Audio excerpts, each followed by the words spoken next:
Hello friends, welcome to Programming Concepts. My name is Amit and I'm excited to introduce our new series where we will explore the latest features and upgrades introduced by Microsoft in .NET 7 and C# 11. If you are starting from scratch with .NET, I have already created a comprehensive playlist. Simply head over to our channel, Pro Concepts, and within the playlist section, you will find our ASP.NET Code tutorial without Entity Framework code. In this tutorial, I covered .NET 5 and .NET 6, which also apply to .NET 7. The fundamentals remain the same. You can benefit from watching this tutorial even if you want to learn .NET 7. Alright. Speaking of .NET 7, here are some key details. The first preview version was released on February 17, 2022. Microsoft officially released .NET 7 on November 8, 2022. It comes with STS, Standard Term Support, which means it will be supported for next 6 months whenever they release new version of .NET. Since Microsoft releases .NET once a year every November, .NET Core STS comes with 18 months of support. According to the official page, its end of support will be on May 14, 2022.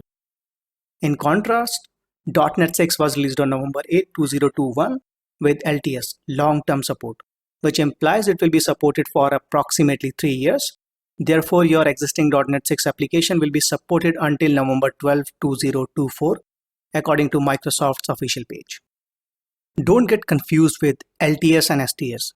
STS, short-term support, doesn't mean that Microsoft has less confidence in it. It simply has a different support window. Historically, Microsoft launches both LTS and STS versions every alternate year, and both are production-ready .NET versions. You can choose either one. As both are supported until the specific date, even after the end of support, you can continue to use these builds, but Microsoft will no longer provide official support. Moving on, with every new .NET version, Microsoft also introduced a new C# version. In the case of .NET 7, we have C# 11. Now let's delve into the new features introduced by Microsoft in .NET 7. According to Microsoft official website, some of the notable additions are as follows. Performance. .NET 7 comes with significant performance improvements across various aspects compared to its prior version. You can find detailed information in a massive blog available on Microsoft's website,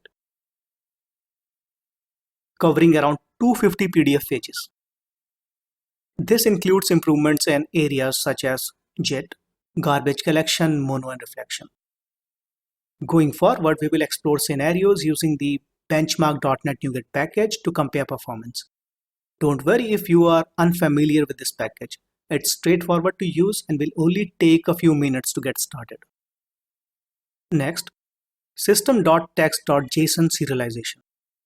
.NET 7 includes enhancement to system.text.json serialization, including contract customization, polymorphic serialization, and support for required members. Next is generic math feature. .NET 7 and C# 11 introduce innovation that allow you to perform mathematical operation generically, without needing to know the exact type you are working with. We will cover practical example to explore these topics in depth, do not worry. Next is regular expression. The regular expression library in .NET has undergone significant functional and performance improvement in .NET 7. New features include regex option, non-backtracking, regular expression source generator, and span support for some regex APIs. Then we have improvements in .NET library APIs, observability, CLI template experience, pinvoke source generator. In addition to these, there are various breaking changes aimed at enhancing performance. If they fall within my expertise, I will cover those as well.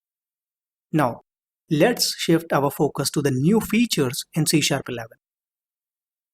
As mentioned on the official Microsoft website, we will get generic attributes, generic math support, numeric int pointer and uint pointer, new lines and string interpolations, list patterns, improved method group conversions to delegate, raw string literals, auto default struct, pattern match span char or read-only span char on a constant string, extended name of scope, UTF-8 string literals, required members, ref fields and ref scoped variables, file local types.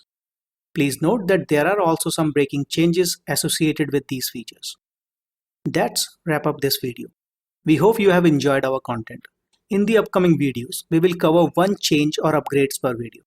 If you have any queries related to the content of this video, feel free to ask in the comment section. Thank you for watching and stay tuned.